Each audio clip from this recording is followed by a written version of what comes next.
भगवान का मंदिर बाद में दिखेगा, पहले हमारे मोबाइल निकल जाएगी। मंदिर में पूजा में मैं बंदे ने 2 मिनट लगाए हैं, फ़ोटो खींचने 20 मिनट लगा दिए हैं। पहले ऐसे फ़ोटो, फिर वैसे फ़ोटो, फिर ये आप नशे में चल रहे हो। आपने त्याग क्या किया है? आप नंगे पैर चल रहे हो और आप बिल्कुल सूद बूझ से चल रहे हो। जब वो जो पेन होगा, जो आपका दर्द होगा, जो आपको थकावट होगी, वही आपको भगवान के मार्ग तक लेके जाएगी। मैं कोई बस बाबा बूबा नहीं बनाऊँ। कभी लोग है ना, आज का युवा जो होता है ना, वो गलत राह पकड़ लेता है कि है ना, ये बाबा बन गया, मैं भी बाबा बन जाऊँ। क्योंकि बाबा बनना कोई बड़ी बात नहीं है। 2 महीने पहले मेरी माता जी तबीयत ज़्यादा ख़राब हो गई थी, 2 से 3 महीने पहले। तो उनके लिए मेरी साधना होती है। तो रात को 12 बजे से 3 बजे तक हम आग के बीच में बैठते हैं चारों ओर, जैसे किसी शमशान में। दूसरी साधना होती है किसी बर्फ़ के ऊपर बैठ के रात को 12 से 3। तीसरी होती है 12 से 3 रात को पानी में खड़े होकर। तो मैंने पूरी तीनों साधना की। पानीपत का रहने वाला एक युवक जो अब ऋषि पारिक से शिवा बन चुका है, यानी इस चकाचौंध से भरी दुनिया से अब वो काफी दूर हो चुके हैं। अब उन्होंने वैराग्य रूप धारण कर लिया है।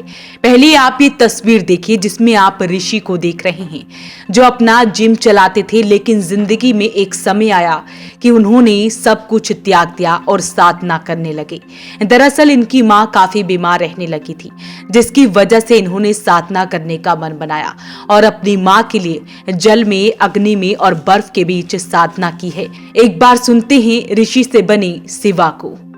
आपके चैनल के माध्यम से सभी को ये बताना चाहता हूँ कि मैं कोई बस बाबा बूबा नहीं बनाऊँ। कभी लोग है ना, आज का युवा जो होता है ना, वो गलत राह पकड़ लेता है कि है ना, ये बाबा बन गया, मैं भी बाबा बन जाऊँ। क्योंकि बाबा बनना कोई बड़ी बात नहीं है।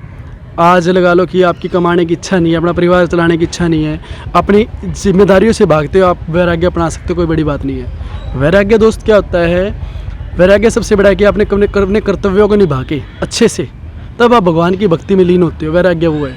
आज रील बनाने के लिए आपने ऐसा गेटअप ले लिया कि चलो मैं रील बनाऊँगा मंदिर में जाके, क्योंकि मैंने इतने तीर्थ धाम किए हैं, बट जो रियलिटी में मैं कहूँ ना, मैं पहले ही बहुत घूमा हूँ, बट रियलिटी मैंने तीर्थ धाम अब 1 महीने में किए हैं। पहले मैं भी ऐसा था, मैं औरों की क्यों बुराई करूं। कि सबसे पहले आजकल क्या होता है कि जैसे हम केदारनाथ की बात करें, केदारनाथ जाते हैं, भगवान का मंदिर बाद में दिखेगा, पहले हमारे मोबाइल निकल जाएंगे। अरे भाई, उसको देखने आए हो, पहले उसको तो अपनी आंखों से दर्शन करो उसके। आप मोबाइल निकाल के पहले खड़े हो गए।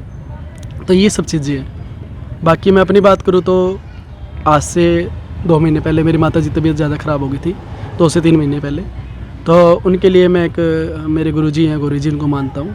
तो वो भी बहुत लाइमलाइट में कहीं भी नहीं है, गुरुजी जो हैं वो शमशान में रहते हैं। तो उन्होंने मेरे को एक साधना बताई थी। साधना थोड़ी सी कठिन थी, क्योंकि रात को 12 बजे से 3 बजे तक, क्योंकि जब संकल्प हम करते हैं तो हमें इन्हीं कपड़ों में आना पड़ता है, अर्धनग्न शरीर में और काले कपड़ों में।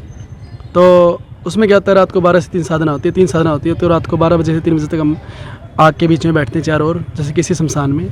दूसरी साधना होती है किसी बर्फ़ के ऊपर बैठ के रात को 12 से 3। तीसरी होती है 12 से 3 रात को पानी में खड़े होकर। तो मैंने पूरी तीनों साधना की है। पहले मैंने मणिकर्णिका घाट में की है, दूसरी मैंने बिजली महादेव में की है, बिजली महादेव का मंदिर है, रात को 12 से 3। तीसरी मैंने अभी जल में प्रयागराज में कुंभ में खड़े होकर की है। आज मेरी माता जी बिल्कुल स्वस्थ हैं, बिल्कुल ठीक हैं।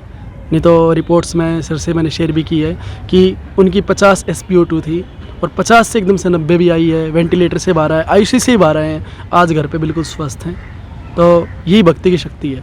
आजकल युवा देखता हूँ कि डिजिटल लाइफ में, फ़ोन में, रीलों में ज़्यादा घुसे हुए हैं, भक्ति को बिल्कुल भूल गए हैं। अभी भी मैं देवी मंदिर में रात को मैंने पूजा की है आज, और अभी भी मैं पूजा ही कर रहा था। मैं देख रहा था कि मंदिर में पूजा में मैं बंदे ने 2 मिनट लगाए हैं, फ़ोटो खींचने 20 मिनट लगा दिए हैं।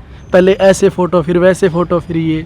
तो ना सारा कुछ है ना, एक डिजिटल और सोशल मीडिया ही रह गया है।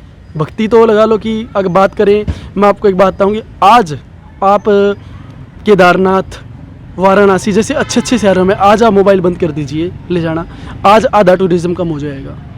आधा टूरिज़्म ही मोबाइल के फ़ोटोज़ के लिए रहा है। तो मेरा तो यूथ को यही संदेश है कि भक्ति में जो शक्ति है वो कहीं भी नहीं है। और दूसरी बात, अगर मैं भगवान शिव का मैं उपासक हूँ, काल भैरव का उपासक हूँ, जो आज कुछ युवा ने भगवान शिव का नाम लेके, मैं देखता हूँ कि बहुत सारे यूथ भगवान शिव का नाम लेते हैं और सुट्टे मार रहे हैं, सिगरेट हो गए। भगवान शिव भी तो पीते हैं। अरे तुमने देखा भगवान शिव को सिगरेट पीते हुए? तूने भगवान शिव को नशा करते हुए देखा है? भगवान शिव ने जहर भी पिया था। अगर आप इतना ही अनुसरण करते हो तो आप जहर भी पियो, ऐसा कुछ भी नहीं है। भगवान शिव के जो अच्छा सच्चा उपासक होगा वो किसी भी नशे से दूर रहेगा। दोस्तों नशे में तो आप किसी भी चीज़ के ज़रिए नशा करके अपने माइंड को सेट करके आप 2-2 3-3 घंटे ध्यान लगा सकते हो, कोई बड़ी बात नहीं है। बट शरीर को किसी भी मदद, वो आपको मदद ही मिल रही है किसी भी चीज़ की मदद के लिए बिना, और 3-3 घंटे 4-4 घंटे ध्यान में लीन रहना, भक्ति वो है, वो असली भक्ति है। 3-3 4-4 घंटे मैं देखता हूँ लोग कावड़ लाते हैं, आधे से ज़्यादा जो लोग हैं, सभी की बात नहीं करता कि मैं नहीं कहता कि 100%, 50% लोग ऐसे हैं जो नशे में कावड़ लेके आते हैं। वो कावड़ का उसका कोई फ़ायदा नहीं। आप नशे में चल रहे हो, आपने त्याग क्या किया है? आप नंगे पैर चल रहे हो और आप बिल्कुल सूझ बूझ से चल रहे हो। जब वो जो पेन होगा, जो आपका दर्द होगा, जो आपका थकावट होगी, वो ये आपको भगवान के मार्ग तक लेके जाएगी। लेकिन इस साधना में मैं इतना वैराग्य मेरे अंदर आ चुका है कि कई बार तो ऐसा मन करता है कि सब छोड़ के, पता भी नहीं है कब सब छोड़ के पहाड़ों में निकल जाएँ, क्योंकि मेरे को भी बहुत कुछ, अभी मैं किसी को कोई ज्ञान देने वाला नहीं हूँ, क्योंकि अभी मेरे अंदर खुद इतना ज्ञान नहीं आया कि मैं दुनिया को ज्ञान बांटता फिरूँ। तभी मैंने आज सोशल मीडिया से इन चीज़ों से दूरी बना ली है। एक बार खुद बहुत कुछ अर्जित करना है। अगर भगवान ने चाहा, कभी वापस आया अच्छे से, तो मैं ज़रूर अपना ज्ञान शेयर करूँगा। तो सुना आपने कि कैसे उन्होंने अपना जीवन ही बदल डाला।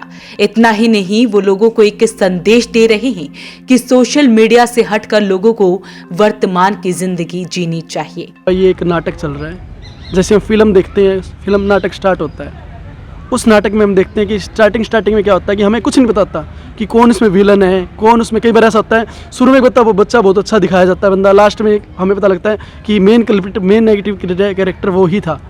ये दोस्त एक नाटक चल रहा है, इसको वो देख रहा है। आप इस नाटक में क्या कर रहे हो? जब ये पर्दा गिरेगा ना, इसका पता नहीं कब पर्दा गिर जाए, तो वो डिसाइड करेगा कि आप हीरो थे विलन थे। और वो कब होगा? जब आप इसमें जो अपने कैरेक्टर निभाओगे। तो कैरेक्टर ऐसा निभाओ, किरदार ऐसा निभाओ कि जब आप उसके ऊपर जाओ तो वो आपको हंस के गले लगाए, ना कि आपको आपके लिए नरक के दरवाजे खोल दे। और मैं तो कहूँगा स्वर्ग नरक जो कुछ भी यही है, कर्मा घूम के आपके पास ही आएगा। अब जो भी करोगे आपको उसका डबल ज़रूर मिलेगा।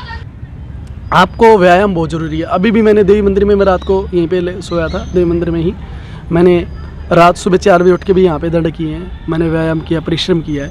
1 घंटा अपने शरीर को, आप जरूरी नहीं आप जिम में जाओ, आप कहीं भी जाओ, जिम भी बहुत अच्छा साधन है, ऐसी बात नहीं है। अगर आप जिम नहीं जा सकते तो घर भी बहुत, कई लोग बोलते हैं मेरे पास टाइम नहीं है, मेरे पास पैसा नहीं है, आप घर पे भी दंड मार सकते हो, पुशअप मार सकते हो, चिनअप मार सकते हो, उठक बैठक कर सकते हो। अपने शरीर को स्वस्थ रखो। देखो शरीर, स्वस्थ शरीर में ही स्वस्थ मस्तिष्क निवास करता है, तो आपको पता है। अगर आप पूजा में तो आप ध्यान जब भी लगा पाओगे जब आपका शरीर स्वस्थ होगा। आप पढ़ाई में ध्यान जब भी लगाओगे जब आपका शरीर स्वस्थ होगा। आप काम में जब भी ध्यान लगाओगे जब आपका शरीर स्वस्थ होगा।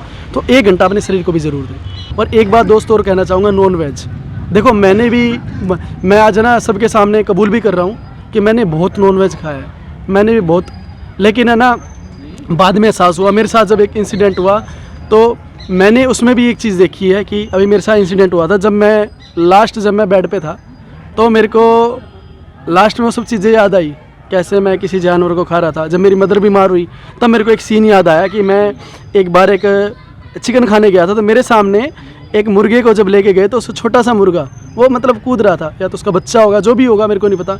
आज वो चीज़ मैंने जब की ना कि मेरी माँ जब बेड पे पड़ी है और मैं कैसे रो रहा हूँ, तो देखो जानवर भी ऐसे रोता होगा। तो मेरा बिल्कुल नफरत हो चुकी है मेरे को आज नॉन वेज से। तो मैं सभी को ये कहूँगा कि नॉन वेज प्लीज़, हाथ जोड़ के रिक्वेस्ट है, नॉन वेज बिल्कुल छोड़ दें। अपने स्वाद के लिए, अपनी बॉडी के लिए किसी भी जानवर की हत्या ना करें। शिवा बता रहे हैं कि कई लोग पूछते हैं, कई लोग चौंक भी जाते हैं मुझे इस वेशभूषा में देखकर, क्योंकि मैं काले रंग के कपड़े पहनता हूं, लेकिन ये एक तपस्या है। इस तपस्या से मैं अपने आप को जानने के लिए निकला हूं। अगर आप भक्ति के सारे पैसा कमा रहे हो, देखो भक्ति के सारे पैसे कमाने बहुत अच्छे तरीके भी हैं। आज जो हमारे पंडित जी कर्मकांड करते हैं, आज वो किसी पूजा पाठ करके जाते हैं और पैसा लेते हैं, वो गलत नहीं है, उनका कर्म है, वो कर। लेकिन किसी को झूठे आडंबरों में फंसाना, किसी को अंधविश्वास में फंसाना, किसी को ये बोलना तेरे ऊपर ये, उससे पैसे लूटना, किसी गरीब से या किसी का पैसा निकलवाना, वो सबसे गलत है। वो भगवान देख रहा है। अगर आप आज किसी से 100 लोगे तो मैं लिख के देता हूँ, ऊपर जाने की जरूरत नहीं, तो बहुत की बात है। कुछ ही दिनों में आपके 100 के 1000 जरूर निकलेंगे, कैसे ना कैसे निकले, वो जरूर निकलेंगे। तो मेरा नाम ऋषि था और आज लोगों ने ही नाम दिया है शिवा। तभी गया था, कोई किसी ने महाकाल नाम दे दिया, किसी ने शिवा नाम दे दिया। देखो मैं उस नाम के योग्य तो नहीं हूँ बिल्कुल भी, क्योंकि महाकाल का मैं कहाँ, मैं तो उनकी एक पैरों की धूल भी नहीं हूँ। देखा जाए तो धूल भी बहुत बड़ी बात है, धूल भी उनके पैरों की धूल की मैं बोलूँगा, वो धूल भी कितनी खुश नसीब होगी जो उनके पैरों में रहती होगी। हम तो आसपास भी नहीं है। ऋषभ से शिवा तक का नाम, बीच में कितनी कठिनाइयों का सामना करना पड़ा? देखो कठिनाई तो मैं कौन हूँ सामना करने वाला, कठिनाई का सामना वो करवाता है।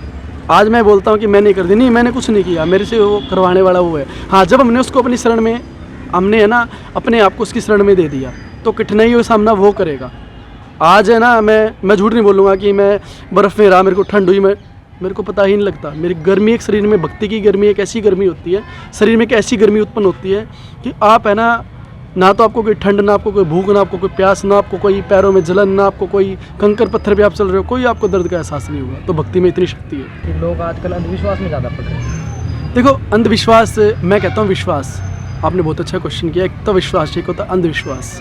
विश्वास क्या? विश्वास मेरा है। मेरा विश्वास ये था कि मैं अग्नि के चारों ओर बैठ के पूजा करूँगा तो मेरी मदद ठीक हो जाएगी, मेरे को वो मिलेगी। बट अंधविश्वास क्या है कि मैं आग के ऊपर बैठ रहा हूँ, ठीक है। अंधविश्वास क्या है कि मैं किसी की बलि दे रहा हूँ, किसी अपने उसके लिए किसी जानवर की हत्या कर रहा हूँ। अंधविश्वास से बचो। विश्वास बहुत अच्छी बात है, बट उस विश्वास को अंधविश्वास में कन्वर्ट होना बहुत गलत है। अब अंधविश्वास में मैं देखता हूँ कोई लोग क्या करते हैं, किसी जानवर की बलि दे रहे हैं। अगर बलि देना तो अपनी दो ना भाई। अगर इतना ही तुम भगवान को मानते, भगवान के लिए त्याग कर रहे हो तो अपनी बलि दो। किसी जानवर को क्यों मार रहे हो? उसने क्या बिगाड़ा तुम्हारा? अपनी नाड़ काट के रखो, तुम्हें पता लगेगा कि क्या होता है। तो मैं तो एक बात सिद्ध तरीके से, शुद्ध तरीके से भगवान की पूजा करो।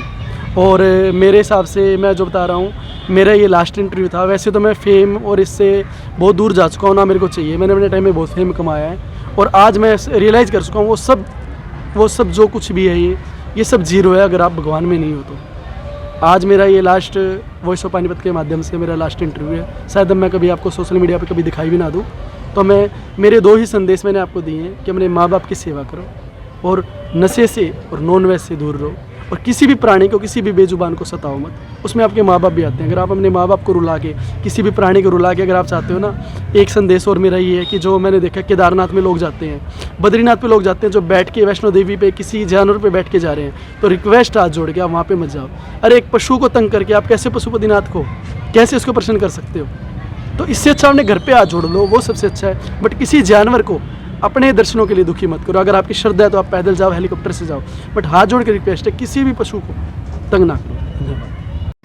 तो ये कहानी कई तस्वीरों को बयां कर रही है कि इस कलयुग में एक बेटा ऐसा भी है जो अपनी मां को ठीक करने के लिए साधना करने निकल पड़ा है।